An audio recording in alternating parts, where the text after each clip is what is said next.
This is Future Fork, a show that explores the world of food and the decisions we can make today that will shape our future.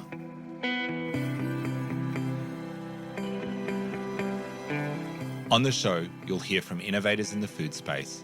We'll have disruptive conversations with people from around the globe who are taking the lead on topics like food sustainability, ending world hunger, food security, and so much more. I'm your host, Paul Newnham.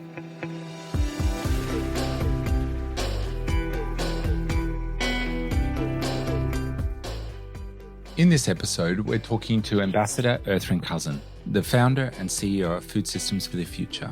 Prior to this, she served as Executive Director of the United Nations World Food Programme, and she has been recognised multiple times as one of the world's most powerful and influential leaders by Forbes, Fortune, and Time magazine.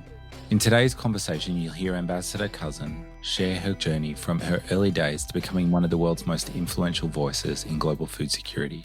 Ambassador Cousin reveals the challenges of leading the World Food Programme, shares insider perspectives on the UN system, and explains how her organisation is revolutionising food systems to create a hunger-free future. Let's get into it.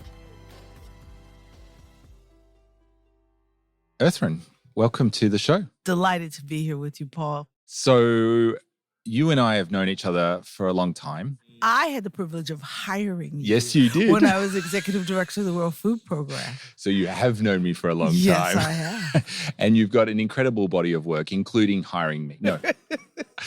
No, you've got an incredible body of work and experience leading global, national, and local efforts to drive food systems change over this time. Where did this all start for you? Oh, my goodness. I laughingly say, my mom says they sent me to law school and I came back a farmer because I grew up in Chicago, on the west side of the city of Chicago. I grew up in the heart of the inner city in Lawndale. But I also am from a family where my grandfather was a farm laborer, otherwise known as a sharecropper. My family has always been in the restaurant and food service business. My grandmother was one of those people who there was always a seat at the table for everybody. Then you could just add something else to the pot and you could feed whomever walked through the door. So that's the family that I grew up in. And every position I've held throughout my entire career led me to the work that I do today. We often say women make plans and God smiles. I believe that this is the work that I'm supposed to do. So I don't do it as a job or as a title. I do it because it is my purpose and my passion. And what would you say is something that you're immensely proud of throughout this distinguished career? Oh, there's so many things that I'm proud of, in addition to hiring you. It's very kind. No, very seriously though. Serving as Executive Director of the World Food Programme is one of those positions where it's not just about the title. It's about the work and the responsibility that you maintain in wearing that title. And for me, what I'm proud of is the babies who didn't starve, the CNN moments that didn't happen because we were able to step up and meet the challenges of conflict, of crisis, of Ebola. And as a result, we didn't get the notoriety that often comes when people believe you saved the day. When it looks like business as usual, you just did your job. You know, I had the privilege of working with 14,000 people who knew it was their job to ensure that we were providing not just the food aid, not just the cash, but the hope that was necessary to support the immediate need, but also to begin to build the systems that would allow people to feed themselves. So for those that don't know what the WFP is and what it does, tell me a little bit about that. The United Nations World Food Programme is an agency of the United Nations that is responsible for the humanitarian as well as the development support for the most vulnerable populations around the globe and their ability to access the food that is necessary to meet immediate hunger needs, as well as to support the activities that are required to build systems that will support a family, a community's, a nation's ability to create the agriculture and food systems that will allow for access to affordable, nutritious food. So, in your time as executive director, what were some of the biggest challenges that you encountered there?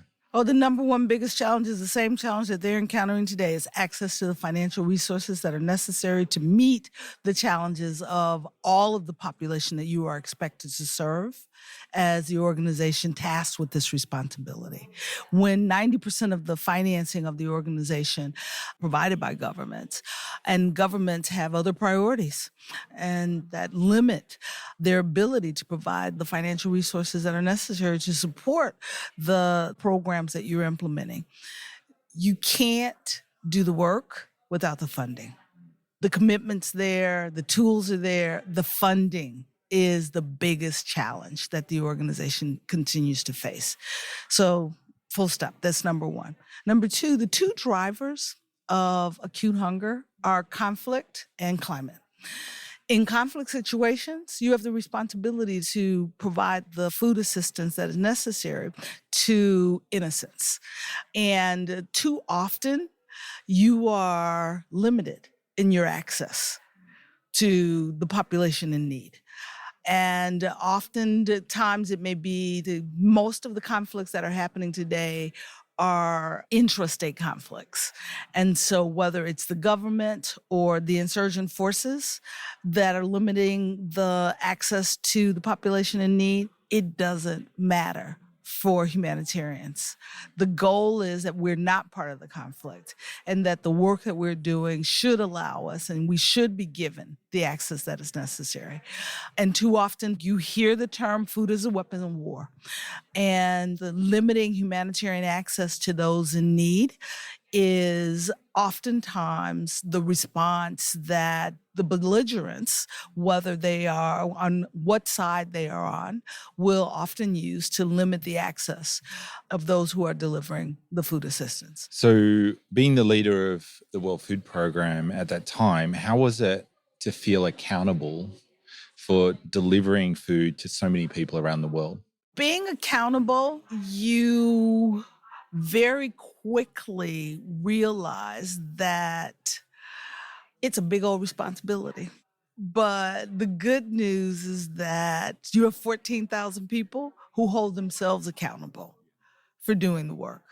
And the responsibility of the leader, the executive director, is to ensure they have the financial resources, they have the access, the space. And so your role is to build the ecosystems that are necessary so that those who are performing the work on the ground can get it done.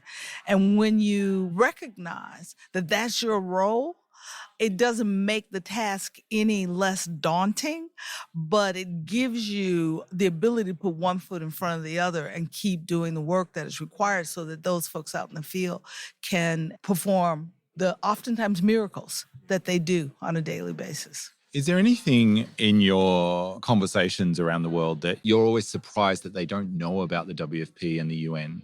What I'm often surprised about when talking to different stakeholders. So let's talk first about taxpayers. They oftentimes, whether you're talking German, UK, Japanese, or American, don't even know what is the World Food Program, let alone the work that the organization performs.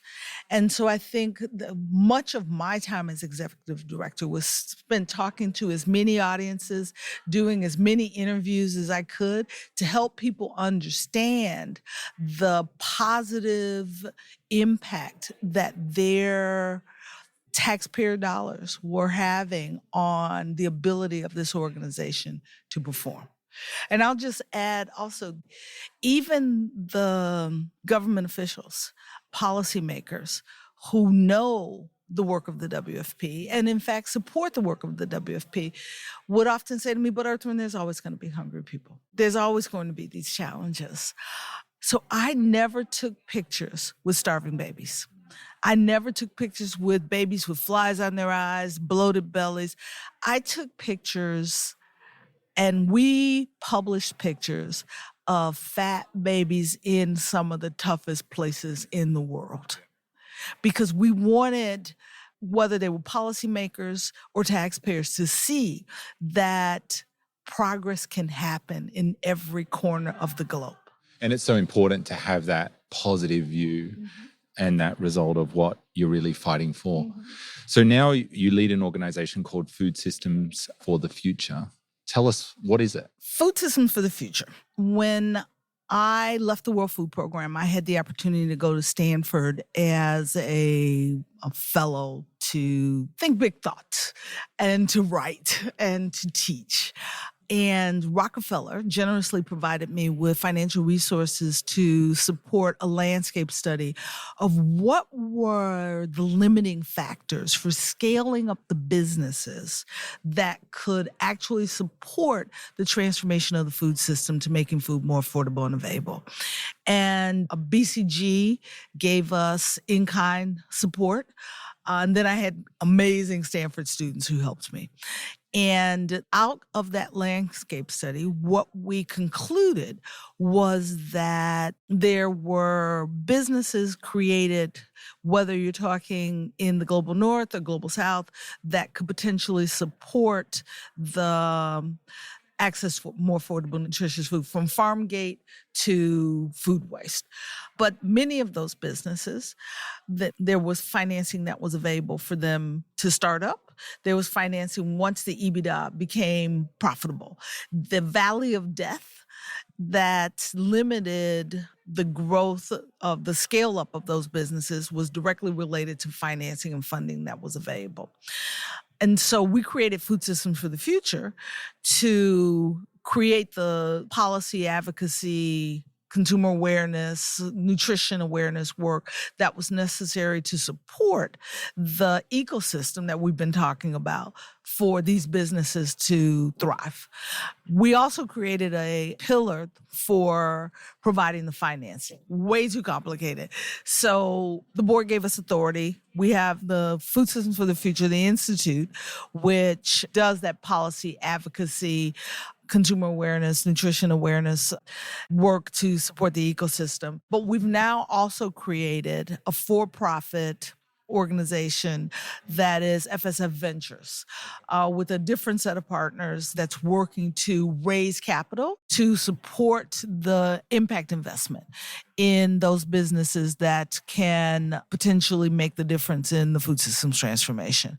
We're starting with the first fund here in the U.S. for $60 million, and that work is ongoing. The Institute itself is where you see a lot of our work, whether it's in the methane and reduction, or it's in the how do we provide more financing through the work that we're doing with partners like EDF on MMRV, or projects like the one that we have with Jose Andres and his team on how do we address food system, how do we address food desert challenges here in the United States in urban and rural America. And you also see the work that we're doing performing in sub-Saharan Africa, in Rwanda, where we're working with the Ministry of Agriculture to provide more access to animal protein, particularly eggs, through the development commercial black soldier fly larvae facility.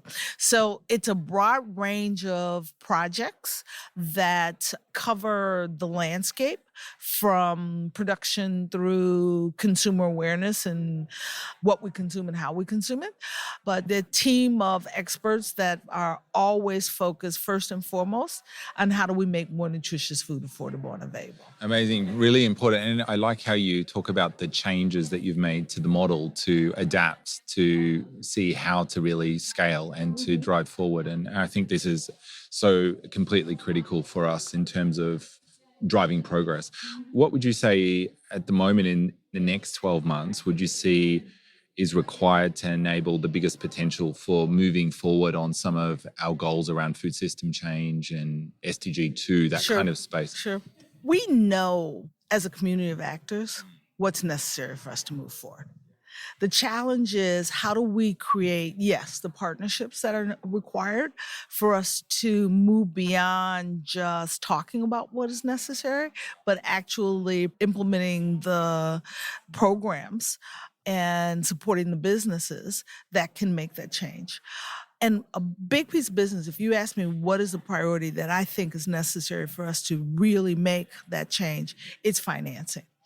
It is changing that number of 4% of the climate finance goes to food and agriculture. We've got to drive more of those resources into supporting, particularly starting inside the farm, with providing farmers with access to capital for how they grow, as well as for what and how much they grow.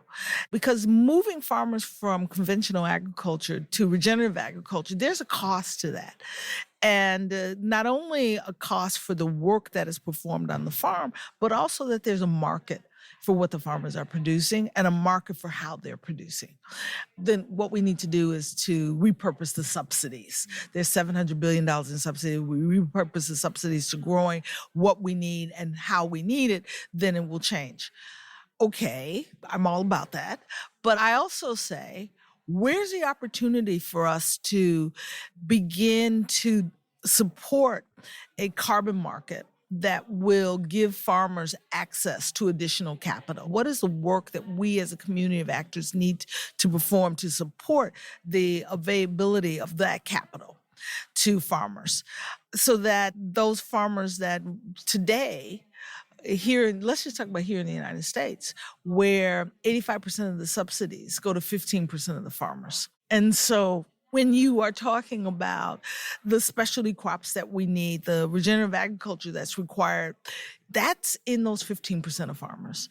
And so ensuring that we are driving the kind of catalytic capital that can change their ability to more profitably grow what is necessary to support that diverse diet that we often talk about, is finance and capital are critical to achieving that goal. And then when you look at the work that is necessary to support the adaptation activities, which is still what we're talking about, is regenerative agriculture in developing countries. Again, there's capital that is necessary to support the farmer's ability to change. What would you say are the inhibitors? Like, what's the biggest risk to this at the moment? The biggest inhibitor, I would suggest, is that the climate community doesn't support carbon credits for agriculture. And the reason why is because there are questions regarding the length of time for that we can actually sequester carbon on agricultural land that is actually under production. It's the additionality questions. You know, if farmers have already moved to certain behaviors, are we actually reducing the amount of carbon if they're already performing in this manner? So these questions around, as I said, the permanence issue, as well as the measurements issues, that have limited the viability of carbon credits from agriculture. But what's good enough in the measuring and the monitoring and the reporting and verification for insets in the supply chain? Because the reality is that CPG companies, markets that are supported by large institutional purchasers, and this is not just in the developed world, it's also in the developing world. The markets, that the hospitals, the institutions that purchase from farmers also have an interest in de-risking their supply chains by providing farmers with the catalytic capital that they need to support the transformation of regenerative agriculture. We can support the opportunity for getting paid through insets that are good enough, that the MMRV systems provide measurements that are good enough, that they may not meet the requirements for a offsets market, but they could definitely support an insets market and a de-risking. And that's where we should move forward in transitioning to that transformation of the food system that allow us at some point in the future to access the offset market. I'm getting way down in the weeds, I know. No, it's good. But I'm hopeful that there's a recognition that just because we don't have all the answers today should not limit our ability to do what is good enough to support that additional capital for farmers, that transition that will support the farmers' transition to regenerative agriculture, and also provide them with the additional capital and de-risk the supply chain during a climate-affected agricultural production season that we see increasing year by year that affects the end consumer, the end markets, the end producers. So do you see in 25, where do you see is the biggest opportunity to really push this forward? I get really excited because you have interest from a variety of those different end users, whether it's the PepsiCos or the McDonald's of the world, or it's the large hospitals and institutions who have Scope 3 responsibilities. They have de-risking of their supply chain, and they are willing to contract with farmers to grow differently. And those contracts can potentially serve as vehicles for bringing large capital asset managers and owners into the space to finance farmers based upon using those contracts as collateral for repayment. And that's work that can happen in 2025. So one thing I like to often close our conversations on is a recurring question that we can all relate to. So it's around, what's one thing that you really love to eat at the moment? You know, I tell you, I was at a buffet on Saturday night where they had a stewed artichoke. Oh, wow. That... What country was this? It was here in the United States. That we actually have buffets that have interesting food on them. That's now. amazing. It sounds very Italian. I know, because that's yeah, where you yeah. often find. But no, it was here in the United States. And I could eat a plate of those as opposed to anything else.